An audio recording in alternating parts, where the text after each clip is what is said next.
All right, welcome everyone. We're Semblance of Sanity. I'm Caleb. I'm Jacob. And we're here for Oregairu, Season 2, Episode 12. We had the OVA last week. And then before that, we had I Hate You. Yes, I Hate You Too. Yeah. Oh boy. Yeah. Oh boy. And the understanding that Right. was it really an understanding, Hachiman? Because there was a certain person that he was hinting at. A lot of his dialogue, and he It's like, have you didn't figured it seem out to yet? necessarily And pick it's like, up on it. Figured out what? He's like, okay, well, Yeah, you know, eventually, you know. But they did have my shipper heart is breaking because Yukino and Hachiman. they're wonderful It's together, sweet and though. it's adorable. Yeah, They're so similar in so many ways. I like- know. I Yeah, always yeah. go for the opposites attract thing. I know. Yeah, I know. It's I know. But here we are, and then also we had the OVA with Iroha, and that was great and stuff too. We're going up against the Service Club and losing, but Iroha's still great. But, Iroha appreciation increased by like 70% easily after that OVA got a lot of points. Yeah, quite a lot of points. Yes. Yeah, even if best little sister wasn't there to officiate the observing. It got distribution 10 of points out of 100, right? right, Because it was right. at 0, right? That's true. But then we enjoyed it. So Right, quite a bit, yeah. But given that there's a little bit of talk and discussion surrounding the idea of futures, yes, maybe we should start looking into the past a little bit, because there's some things that have been hinted at, and we are on the second to last episode of this season. Yeah. So I think we're due about now, or maybe in the next episode, something with regards to what's been hinted at between the powerful families. the families. Yes, exactly. I just realized when I wrote down the notes that I didn't put Yukino's family's last name on. the Yukinoshita. Oh, is it just Yukinoshita? Yeah, Oh, that's yeah. right. Yeah. Yeah. The Yukinoshita family and the Hayato family. Or Exactly. The Hayama family. I love how the names in this show have like the same first two kanji and everything. And we had basically. Hayama's whole line of, if you make a decision, but it's the only one offered you, is it really a decision? Yeah. Oh boy. So, y'all, without further ado, let's get into this. All right, everyone, now be sure to go check out the reaction portion of the video in the description below, then come back here for the discussion.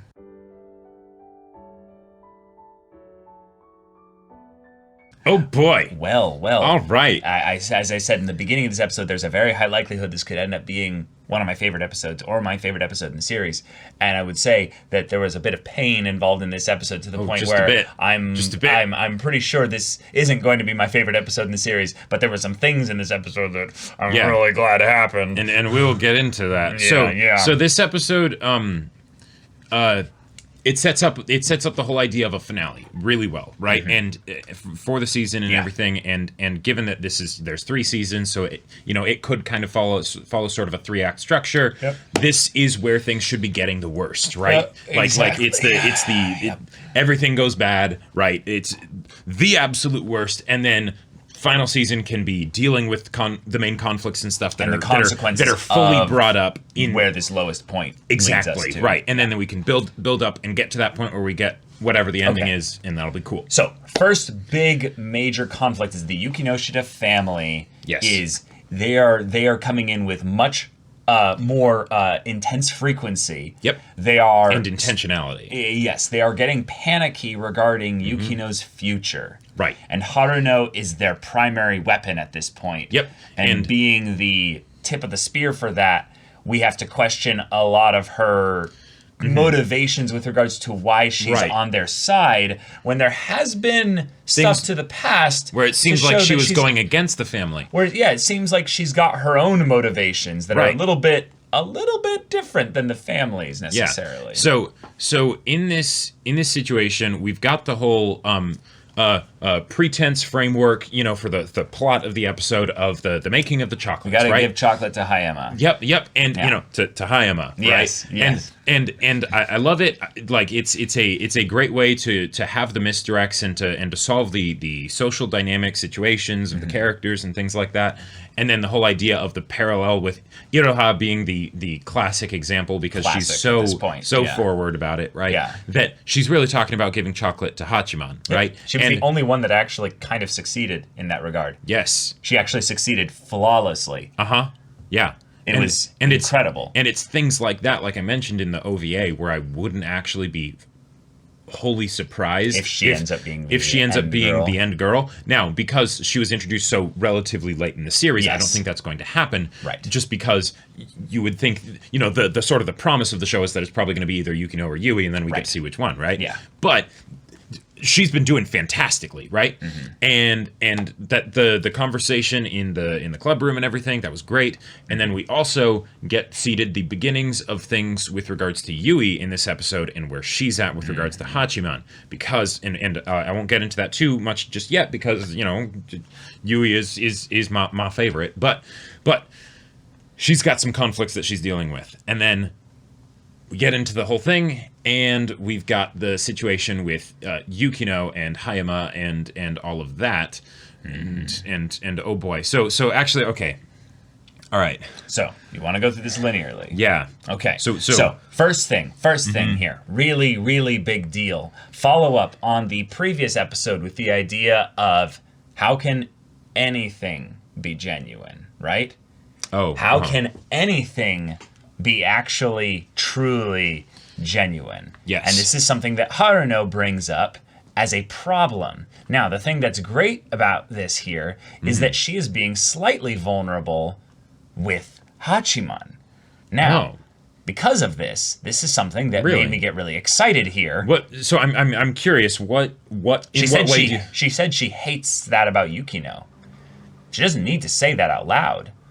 All that does is make, in some ways, Hachiman angry with her. Sure. She's smart enough to know that he, of course, loves Yukino. He absolutely likes her. Yeah. But this bit here, she goes on and in some ways kind of says too much in a way that gives him a little bit of insight in saying that, wait, well, at the very least, you can't call that genuine. And then, is anything truly genuine? So I had a different take on that. I thought that was all just part of her needlework, because it's the salesperson or the salesperson, collections person, whoever, right? That they don't care what your response is as long as you respond, because they can work with that. They can steer it. They can turn it. It gives them information about you. Yeah. So except they ended the scene there. Yes. It was about her pontificating, not necessarily about driving something home to Hachiman. The reason why I disagree is because it ties in almost like that conversation never stopped to the stuff that comes in later at the chocolate making. Yeah, I know. Remember, we both are going to have different takes on that aspect of things there. Yeah. So we end up actually going directly away from that to just Yui is really trying to figure out a way to set up the opportunity for her and Hachiman to have a moment for Valentine's Day. And this is something that that scene at the beginning where they're going on the way to the club, it sums up what I love about Yui as a character. It also sums up my frustrations with her arc recently with regards to the greater story. She shows up and she hits Hachiman with her bag. It's a very abrupt like get friendly. Your attention. Right. But it's a confident move. Yeah, right. It's genuine. Right. It's genuine. Right. Yeah. And there's this desire of, hey, wants to be closer and walk with him to the club and things like that. And, and then there's Valentine's Day coming up and all that stuff, right? But then she gets nervous because she remembers the whole thing of him and Yukino, right? And when they're coming up on the actual club room door, and she starts to freak out, right? Yeah. Now, except I wanted to bring up the idea that she didn't actually remember that. Hachiman did. If you look at the thing here, look at this. I wanted to bring that up. She sees him going there. Yeah. It then shows him walking. Yeah. He shuts his eyes, looks down. Then the flashback happens. No, so he's remembering this. No, yeah, but I'm not talking about the first episode stuff. But but that is the first episode stuff. Is the baking the chocolates.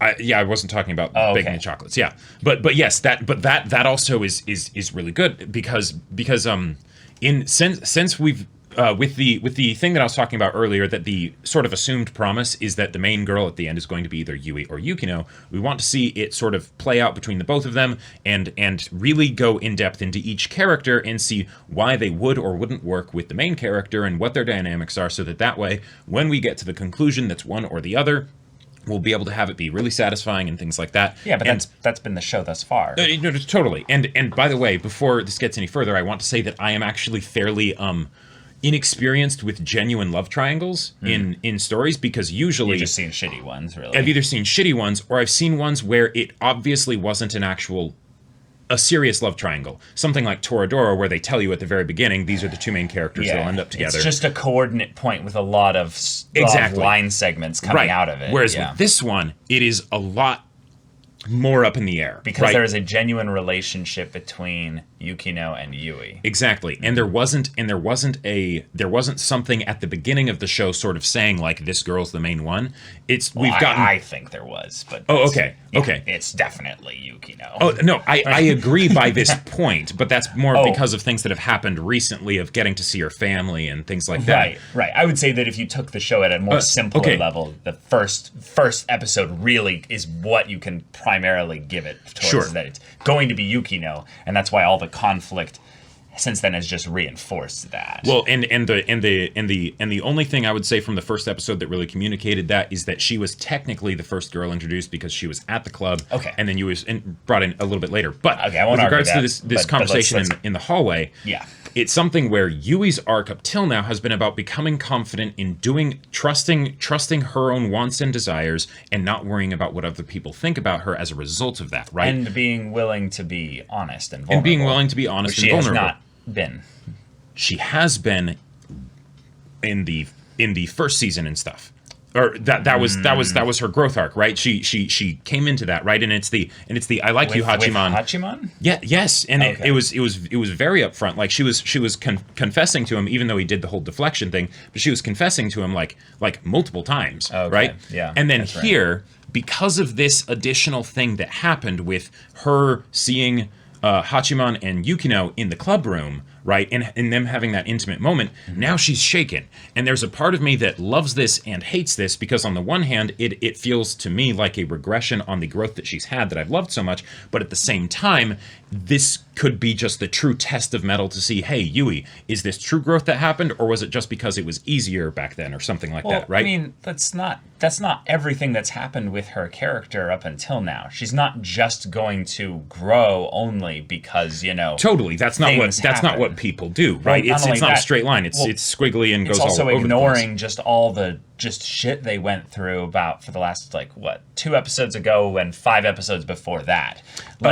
Because of season 2, in some ways everything has regressed a lot. Yes, and right, and that's and then it made Hachiman have to basically say hey, this is where I'm at. I need something genuine. Right. And now we're in this situation where Hachiman is even doing the thing that I've wanted him to do of actually putting the foot forward, because he understands how Yui feels and he really cares about Yui, so he's wanting to give her every opportunity, right? So he even says, "Hey, let's figure out a time to hang out," right? Yeah, without actually being fully honest with her. Without being fully honest with her, right? So it's really cruel in a lot of ways. It can very much be that, but the thing is that it's not his responsibility to.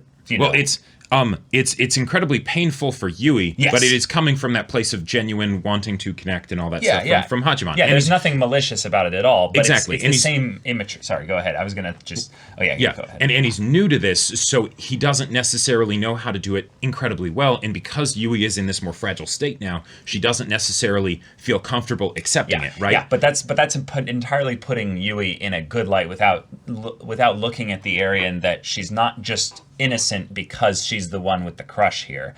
If she actually is dealing with the fact that he is being, this kind of not genuine with basically regarding to the fact that he needs to reject her when she kind of gives these from advances earlier and stuff like that. I don't think that's his responsibility or anything, but it is something that in the past has led to a lot of these problems and stuff. So if she's starting to notice that there's a thing of where he's just kind of being nice to her, and he's kind of Okay. like doing that stuff, then like she might need to let him go. I mean, possibly, and that could be the journey that she has to go on, and that makes sense that would be for whichever person in the love triangle, that doesn't end up with the main protagonist, right? It makes sense that would be a thing that they would have to go through at some point. The thing that, if anything, I would just love to see is I would love to see something where there is no interference on either of their sides and from the environment, and then from there we can see where then they both come to the realization or whatever that, okay, no, yeah, this it's just doesn't work not out. realistic though. There's too many variables at play in this show. I would say it can be completely realistic. Yeah, it can be. If Haruno doesn't happen to just, show up in constant like situations and places because she has some kind of spy network or whatever. Right. But Haruno's thing is more of sabotaging Yukino. If anything, Haruno will make it easier for Yui to have a situation where it'll all just be easier because Haruno is directly calling out Yukino like more often than she is going into the group and being like, I'm going to drop a little AoE, thing on all of you. So actually, could we talk about that for a second? Because well, we can go to it linearly, but let's we basically got past they're making the candies, they're making the stuff. chocolates and everything, and I feel like there's all the complications that come in when all like we see how many people are here, and it's like, wait, this could get a bit weird. And then once Haruno shows up, then it's like, okay, no, this is actually going to go really badly, right? Like this is not going to go well. And while we have all the things of sort of the side characters of Kawasaki and her sister, figuring out how to make chocolate, and the comedic shot of Sai, just eating the chocolate and it's all sparkled up and everything. But like she does the whole thing of, oh yeah, Hayama, you got some chocolate from Yukino before, didn't you? Right. And he's like, oh yeah, it was before we started grade school, deflection. And he's like, and you and I both got some, from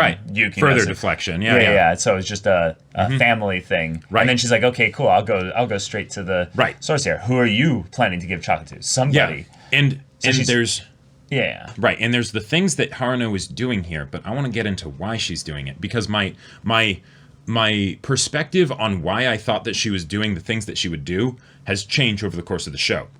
This episode in particular actually changed it up a lot, because I always thought that it was something, and this is probably because of my Yui shipper bias, I always thought that it was something where she was wanting to specifically, where she had Yukino's best interests at heart, and she actually wanted to kind of help her defy the family, and was wanting to help her get with Hachiman basically as a you be your own person kind of a thing. But I know that you don't like the ways that I do things, so I'm going to do things in a way that does still kind of piss you off, but it gets you to go down the road that I think is best for you, right? Yeah, I think that's still what she's in the end what you want. I think that's still what she's doing. I think in a lot of ways that's the part where she is upset with how immature in a lot of ways they're all being. So she's the adult coming in, seeing the dynamics very easily because she's just older and she can be like, she's good at this. Like, yeah. Well, right. But it's it's not hard. It's not hard to pick up on. It's not hard to pick up on it. Anyone like Sai could be the one who just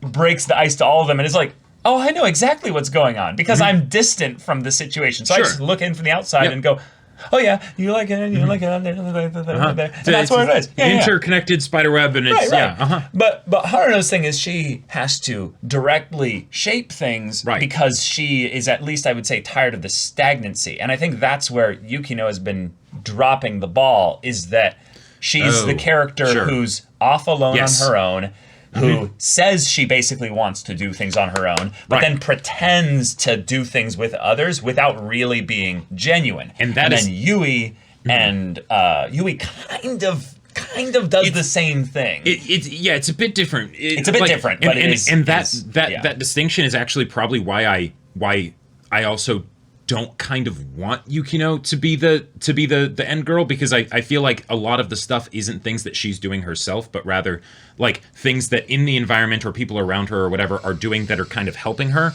but not actually because she's being honest or genuine about how she feels, right?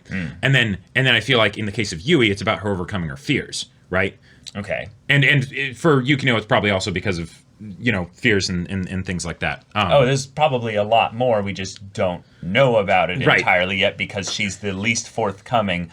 of yes. the two girls. Right. Yeah. And in Haruno's situation here, originally I thought that she was invested in what Yukino wanted, but now I don't actually think so. Okay. I don't think what Yukino wants is her priority, and that's why she's going into like villain territory in my mind, as far as like within the conflict of the show. Gotcha. Because what the things that she's saying have the wisdom of experience, and she's a very smart person, right? So like you're saying, she's correctly reading the room and things like that, right? Yeah. Like she's a surgeon, but she's doing a surgery that no one asked for. And that's my problem with her, right? And not problem with her in like how she's written. It's incredibly engaging and entertaining and things like that, right? The fact when I get frustrated and annoyed and angry and all that stuff, that's part of the experience, because we need to see the injustice so that way we can have a desire for it to be overcome, right? Okay. But in Haruno's situation, this almost feels like now she's just doing things to be as like a powerful chess piece of the family, to get Yukino in line, basically. Yeah. So, and that changes things entirely in my mind. Yeah. But I don't think that it's that simple. The thing that's a little bit weird here for me is basically the read that she has, which I think is right, is that they've basically all become like Hayama. Hayama is the one that she basically is like, no interest. Boring, exactly. And that's what she said to them. Yeah, Lame. especially you, Hachiman. Boring. And then he throws back the bit of, well, if I was interesting, then I would be, the most popular guy in class.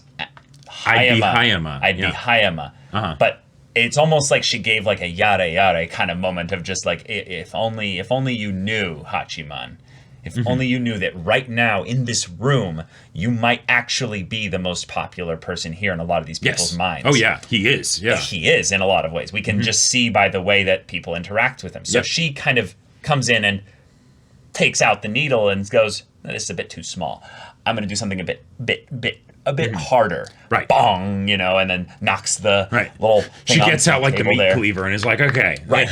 Now, Yukino getting flustered to the point where she's really freaking out at this moment here shows that she's guarding some things or some feelings or just some stuff, basically, and doesn't want it to leak out. She's not being genuine. So then the genuine fear comes out in that moment. He's like, why are you being so flustered? Where the smallest little thing freaks her out like that.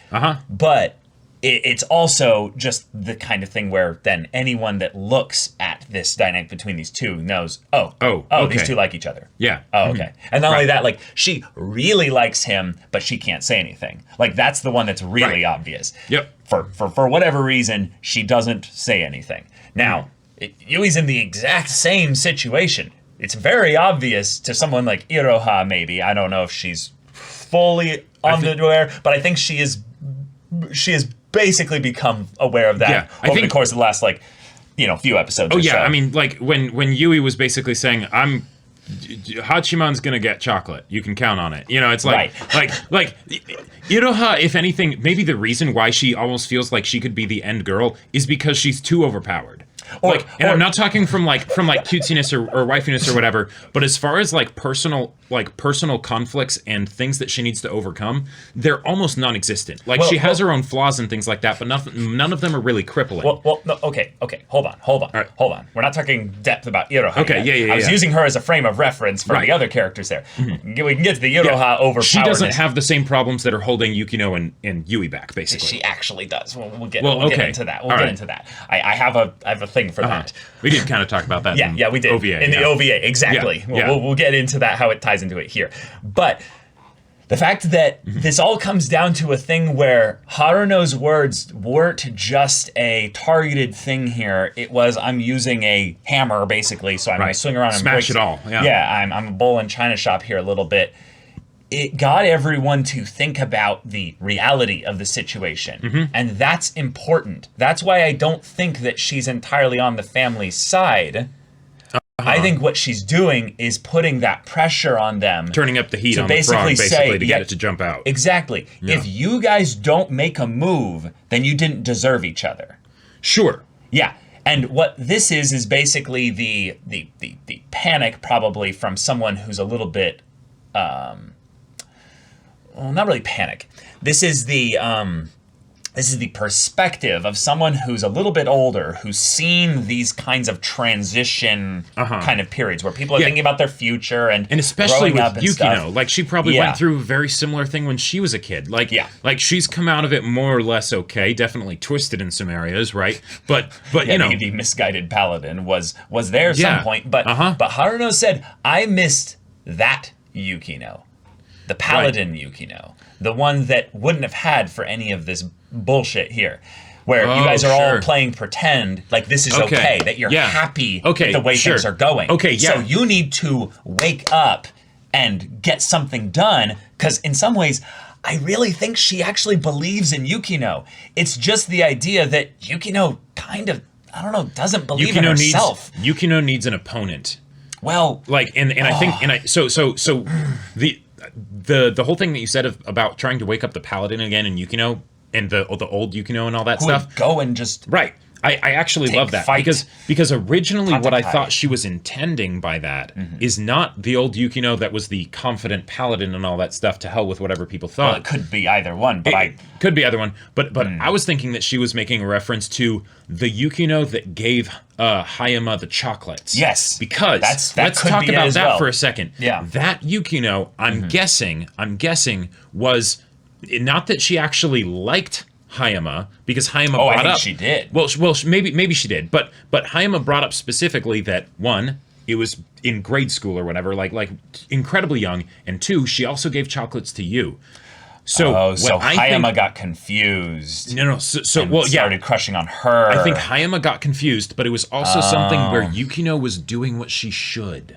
She was doing what she was told. She wasn't a paladin at that point, right? Okay. And so if the parents are trying to set her up with Hayama and things like that, so then she does what a family wants. I give the chocolates, right? But it's not actually, her heart isn't actually in it, even if she maybe even had potentially have thought her heart was in it or something, right? Yeah. Hayama ended up at some point realizing that. That's why he responds so negatively when Haruno brings this stuff up, when other people bring up the whole idea of him and Yukino, because he's like, no. I already went down that. I actually liked her. I maybe river, still basically. like her. Yeah. And that was not good. Right, exactly. So that's sore for me. That's sore. That's a sore spot, exactly, right? Yeah.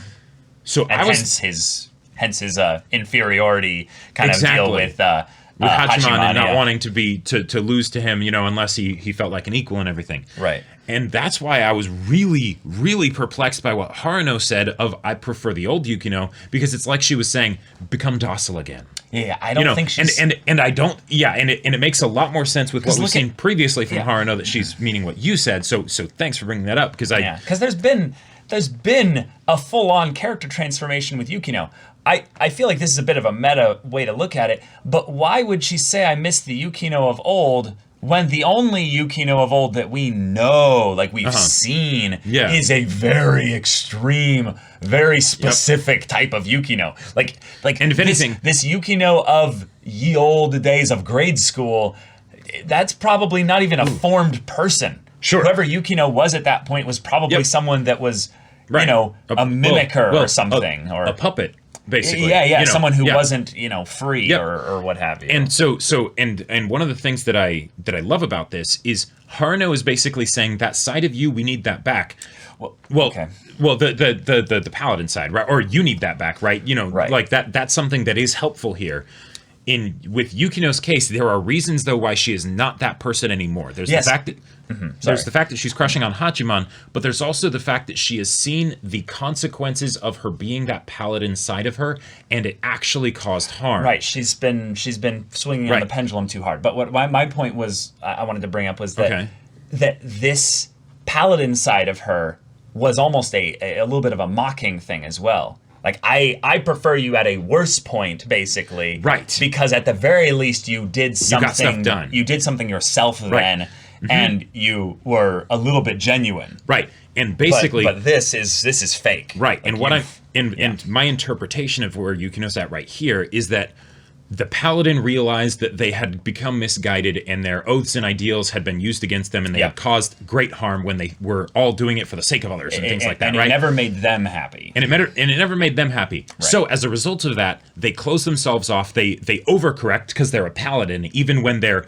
being un-paladin-y, they do it in a paladin-y way, right? Where it's let's use more. She does it. Here. She does it in 100%. She doesn't do things half-assed. So when she's deciding to not do things 100% anymore, she goes to 0%, right? It's the okay, I don't want to cause harm by doing things in a way where I'm too confident in myself. So now I have no confidence in myself. And now even when mom comes up, she doesn't even really argue. Like she says, please, can you do this? Can you just leave for now? But she's kind of saying, all right, I'll do whatever you want. Just at least not here, you know? This is the thing that I feel like is where Yukino will find the middle ground. Right. And that'll be the full culmination of her character and journey and all that. Yeah. Right. Is that she went from I do everything myself to I do nothing without others.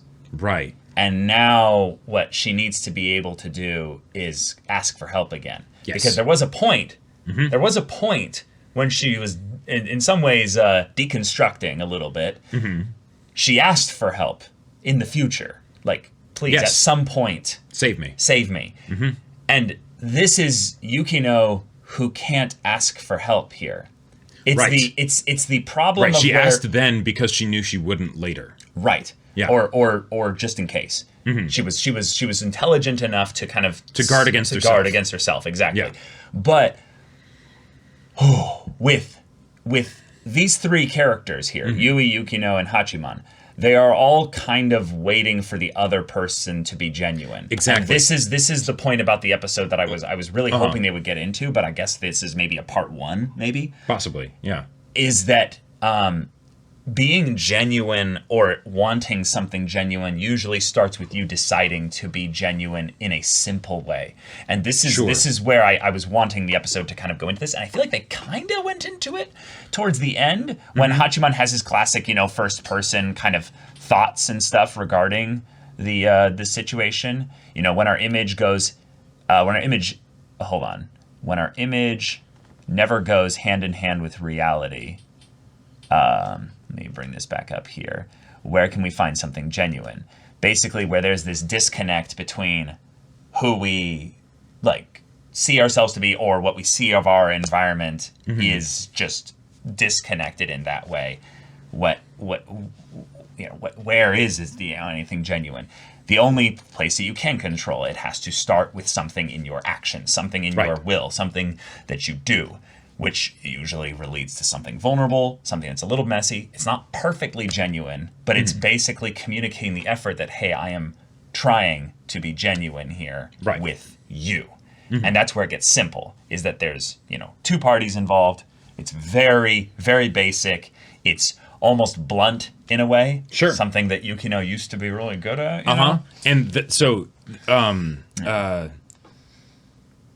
And with regards, when they were walking away from the after the chocolate making left. And all that stuff. After that. No, before mom showed up. This is why I was so pissed that the mom showed up when she did, and why I was also really pissed at Haruno that she told the mom about it, because she knew that would mean that the mom would show up. And I get now why Haruno probably did it, and I like that interpretation, but it's still something where it pisses me off. Well, they don't talk at all in this point here. No, exactly. But they could have. And this is so in this situation, this opportunity where they're walking away, and Haruno has made them raw. She has cut them up, right? They're all processing it. They don't fully know how to process it, right? But they need the time alone as the three of them to process potentially, it? Because literally at this point, so up till now, the big thing that Haruno was talking about with regards to the love dynamics and stuff between the three of them is that it's not good because a bunch of them are not actually being vulnerable with the others because they don't want to hurt the other people that they care about, right? Yeah, you're being very boring. Right. Yukino doesn't want to hurt Yui. Yui doesn't want to hurt Yukino, and things like that, right? She came here for entertainment, but Exactly. And she's not getting it. With all of you here, why are there not sparks flying everywhere? Right. At the very least, there should be that. And in this situation here, when they leave, that is, if anything, where I could see the best results of Haruno's meddling actually happening. Okay. Now, it would require them to actually take that step, take that leap. But they had the opportunity, because after any surgery, you need time to heal, right? And then ideally you heal and the problem is fixed, right? Haruno opened them up. If they actually in that moment started to talk about what Haruno brought up, right? Then that felt like to me like it could have been the moment where everything came gushing out, and then because they were all hurting equally, they wouldn't stand to lose anything by people being hurt because they've already been hurt, right? Like the truth's there. Haruno pointed at it with a double-barreled shotgun and blew it to hell, right? So it felt like there was this wonderful serendipitous opportunity to basically be like, okay, we can talk about this. It's just the three of us. It's late at night. There is literally no reason for it to get interrupted. But there's no reason for it to actually start necessarily. Right, unless they make the decision. And that's where it comes to the growth of the characters, right? Yes. One of them would have had to take that extra step forward. And for a second, I thought Hachiman was going to do it, because he's actually been doing really good. He's been doing really good at putting things forward. Because the whole thing that Haruno said about when can you call something genuine, yes, it is. There were ways that it was addressing something that could be helpful. But when it comes right down to it, the thing that differentiates whether something is genuine for you is all up to you. And that's why it's so nasty when you're trying to get something genuine from someone else, because you have no control over that. It's all about whatever they decide is genuine for them. Right. So yeah. And that's, you can only ever save yourself. Right.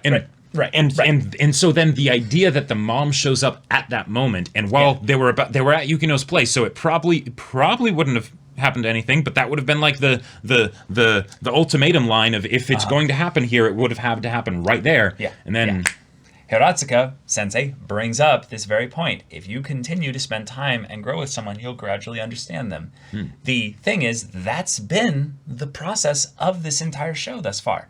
Is that the service club has spent more time together and thus began to grow with each other and understand each other a little more. The difference, though, is that the conflict of season 2 was based around the idea that they actually didn't spend that much time together, growing together, comparatively to season 1. And thus, things became stagnant, and they began to value just having each other around rather than actually understanding spending each other time and growing and understanding each other. Thus, right now, they're all being like Hayama, just trying to maintain things, and yet pretending that they're okay with this because they're making little efforts, but because they're all, in some ways, all waiting for the other people to be genuine, none of them are going to be, and thus this cannot continue. So Haruno kind of might have kicked up the hornet's nest, but really the luck of it, the inconvenience of it, that Mama Yukinoshita showed up at that time in that place or what have you, that's random. That's arbitrary. Haruno told her about it. Like, she would know that she would have then gone to talk to Yukino. But the thing is it has an entirely arbitrary reason with regards to it disrupting any kind of trio conversation. They could have walked together. She came to Yukino's place. That was Yukino's place she came to. She was expecting a one-on-one conversation. She wanted to talk with her individually. It is not something where Haruno is Machiavellianing, being like, now you must go and throw away their, disrupt their friendship conversation. No, there's no way she knows anything like that. She's done stuff like that before, but she has no knowledge of what would have potentially happened there. Yeah. Right. So, in some ways, I like that Haruno leaves the situation so quickly after smashing things around, because then Hiratsuka comes in and basically gives Hachiman the key. Right. She gives him the key to doing this here, saying like, it's a process. It's slow, but it's going to take time. But because you continuing to spend time with him will do it. Don't take this away from me. Don't take this away from me. He then says, I don't feel like we've grown any, though. We're always running around in circles. And he's right. Yep. He's right. And then she says, people usually don't look back to see how far they've come while they're still walking. Right. And it's like, Yep. oh, that's it right there. It's incredible. Just because you don't see it doesn't mean it's not happening right now. Because change doesn't happen linearly. Like Hachiman, you're using the wrong metric.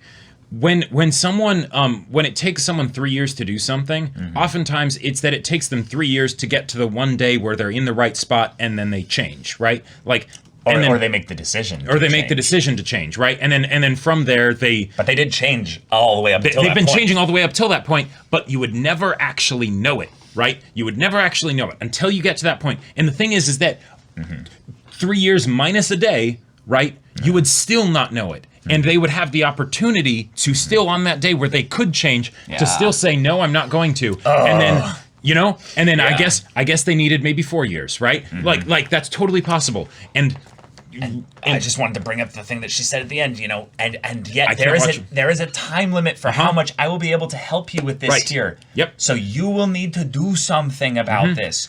I cannot keep coming by when you're in college, when you're an adult, Hachiman. I believe in you. Right. Go, buddy. Go, you've got this. And this is why Hiratsuka is infinitely better than Haruno. So, of course. So, well, yeah, right. It's like no surprise. There is no Haruno Sensei. Right. No adage. Yeah. Haruno is a Onesan at best with, all the Right. But here's why. I want to go into it a bit. Okay. So I can imagine that there are probably a lot of people that love Haruno. I would say Haruno. I kind of like Haruno. I like Haruno from the standpoint of the role that she takes in the show, right? She definitely makes things more interesting, right? I would say she is edgy as fuck. Here's why. And I know that them's fighting words, right? But here's why. I mean, you're emotionally compromised. I am definitely emotionally compromised. Yeah. But who is she to know where they're at? Now, best intentions. Well said. Experience to back it up, and she is invested, certainly at the very least, in Yukino, right? So she probably understands Yukino better than they do. Right, and she even mentioned in a previous thing that she said, I might even understand Yukino better than she does, right? That is still incredibly arrogant. And two, you are kind of discounting and maybe altering history. If you went through a similar situation to Yukino to get to where you are today, you're kind of wiping away maybe some of the struggles that you might have gone through. And you're basically saying, not moving fast enough. Move this along. And while they do have a time limit, right? And Hiratsuka brings that up. So you know where Haruno's coming from. That's not how this works. Yeah. That's not how any of this works. Even if you cause something to happen, if it isn't them actually making the decision in the end, if it isn't genuine, and the only one who can determine whether something is genuine on an individual level is the person themselves, you're not actually helping necessarily. You might actually in the long run be hurting. And this is why I despise her, while at the same time I love her place in the story, is that there is going to be collateral damage. There already has been, right? And she doesn't care about any collateral damage other than with regards to Yukino. Maybe Hachiman, but even then, that's because of his attachment to Yukino. He's right? Fun. Yeah, exactly. Yeah. And that's why, especially, especially since Yui is the one that I'm cheering for. Yeah. The fact that she takes the collateral damage most of the time, that pisses me off, because it's not just that I don't want her to like lose the love triangle and all that stuff. Because if she doesn't, that's totally fine. The stuff with Yukino is going to be great. But I want Yukino's victory of the love triangle to feel absolutely earned. I don't want it to feel like why. What, like, why do I want it to feel no like is this kind of a thing of like, if you're going to beat me, then don't lose to anyone else, kind of thing, kind of, but like, but more so than that. To use the analogy of, like, I don't know, boxing, right? Yukino and Yui both go in in this corner. I just feel like the earned aspect is like, it's to draw an inside joke. I didn't earn it. Yeah. That's some bullshit, right? No, like, that can be some bullshit right. when you do that on yourself, right? But I see. I see. So, but in this situation, we've got the two boxers coming in, and Haruno doing the collateral damage stuff that, not intentionally, but just by the way, the nature of the beast and everything, because of her priorities, it ends up falling on Yui a lot. It feels to me like it's someone throwing rocks at one of the boxers from the sidelines, right? I got you.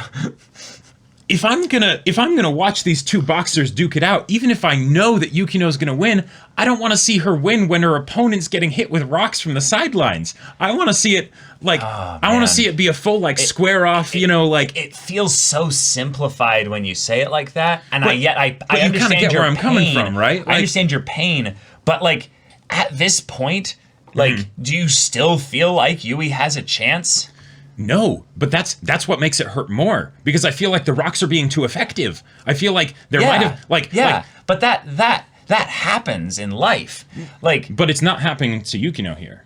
Well, no, that doesn't happen to everyone. No, right, but I'm just saying this happens totally. But do you remember? But we also in real life we also don't get conversations this dynamic and this witty. Oh, totally, right? totally. Like we come to fiction. But let's pull back a little bit here, just a little bit from the episode. Sure. When you've been in situations where you liked someone and you had zero chance with them, yes, was it as simple as someone throwing rocks at you from the side? No, it was a combination of a bunch of things. Sure.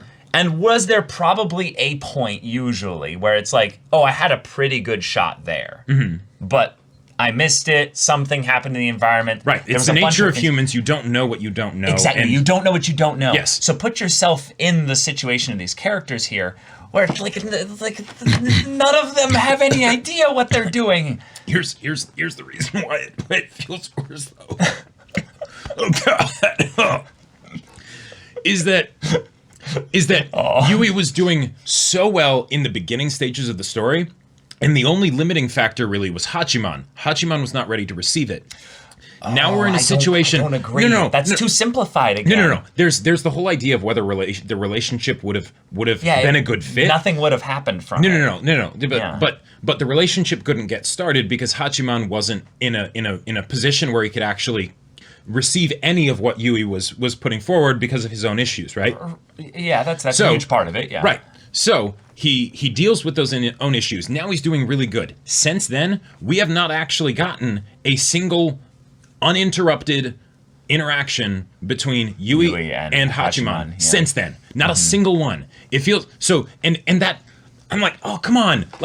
There'll be other reasons that Yui wouldn't work in the relationship. That's not entirely environmental. Some of those are Yui's own fault. Yes, some of those are Yui's own fault. But the thing is that because she'd been doing so good up till then in putting the foot forward, right, and really being confident and all that stuff, there's been a lot of stuff to basically make it so that it makes sense why she is being less confident now. But it's still something where, in a lot of ways, well, where's the old Yui, right? Okay.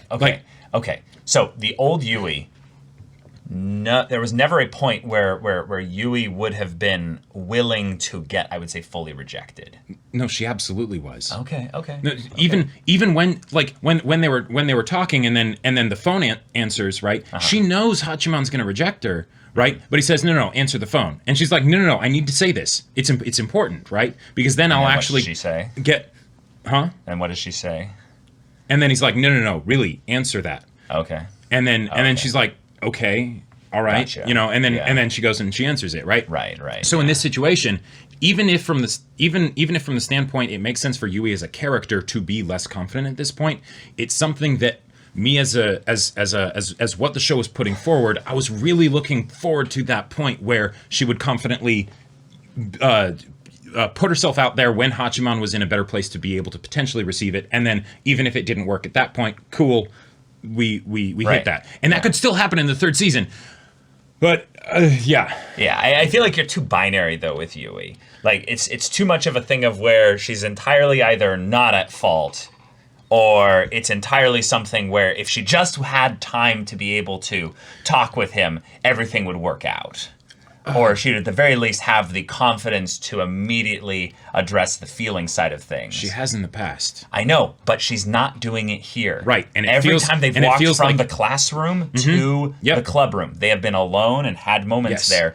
But she is not wanting to do that because it would jeopardize the club. Right, and it would ruin the things in the same way she is channeling Hayato, basically. Right. Hayato. And it feels like meddling. Most of it from the standpoint of other characters in the show. But there's this part of it where I'm like, it also kind of feels like potentially meddling because Yukino's just the canon end character. And I'm like, I want to see Yui have that best shot so that way it doesn't work, and then that's how it goes. And I'll have to see how the third season goes. So again, all of this, take it with a grain of salt. You know, like again, This is where we fundamentally disagree. I can see the moments where Yui could do something, but she does not want to jeopardize what they have thus far. Right. And the reason why and this is the last thing I'll say for this episode, I promise. Okay. Is that the reason why I like Yui more than Yukino is that I see Yui overcoming and working to overcome many more struggles than Yukino.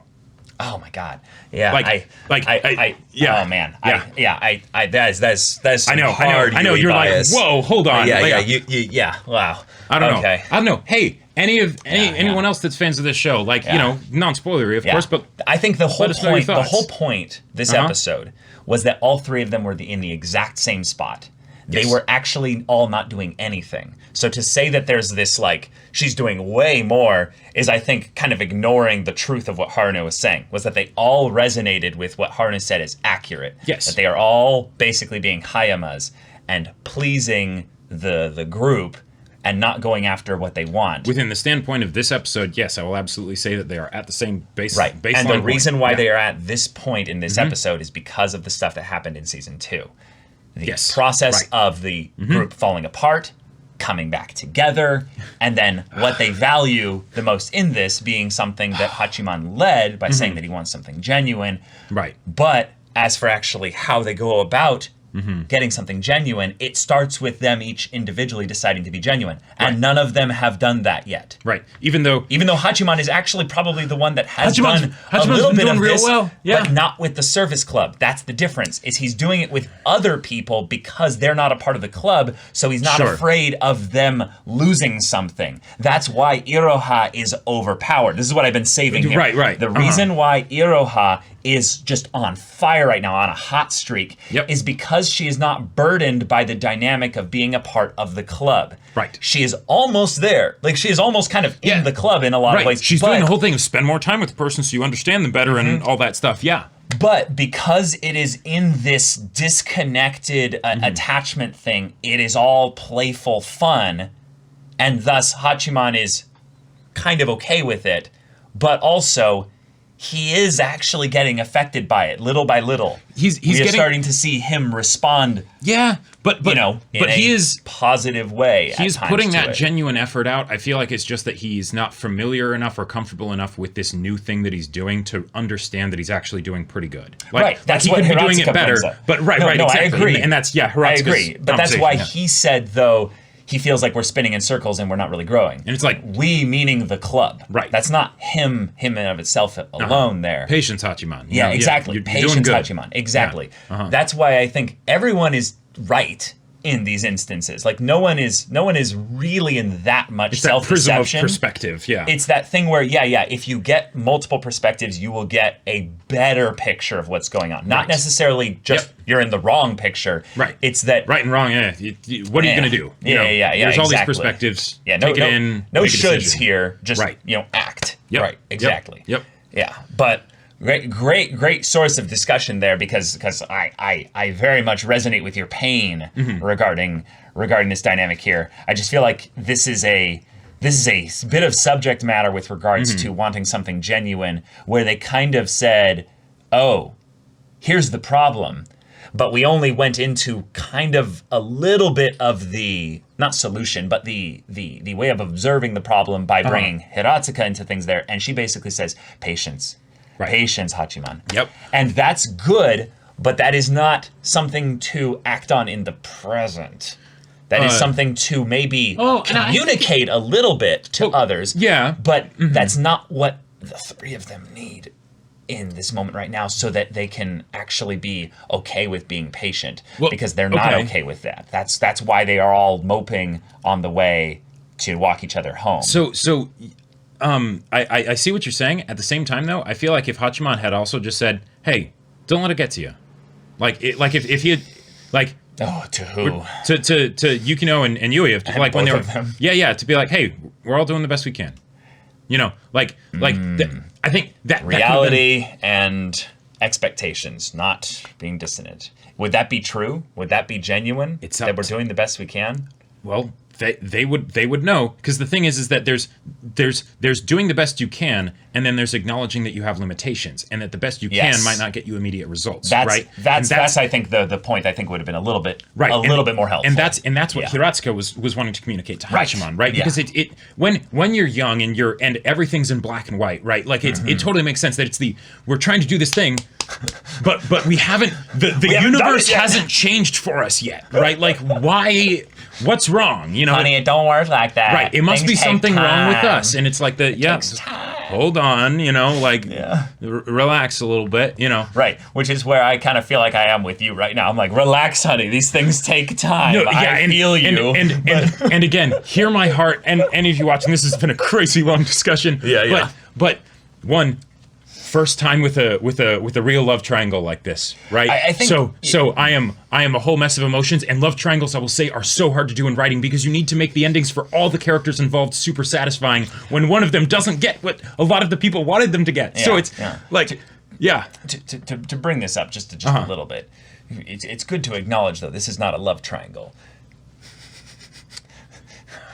Within our main cast, our main 3 characters, there is definitely a triangle. If we ignore everything else, the thing where things are getting complicated is that there's some other attached pieces to this triangle. Yes. And I mean a few pieces. So while we can look at this and it's like, this is the center of the show. Like, there's all these other diagram web things that... No, but are connected to the triangle. Right. So that's why I feel you, but like... we have another season after Yukino's this, got Jacob. a team of 100 men like pulling a heavy thing, and Yui's like, oh my god. No, I'm sorry. Oh my god.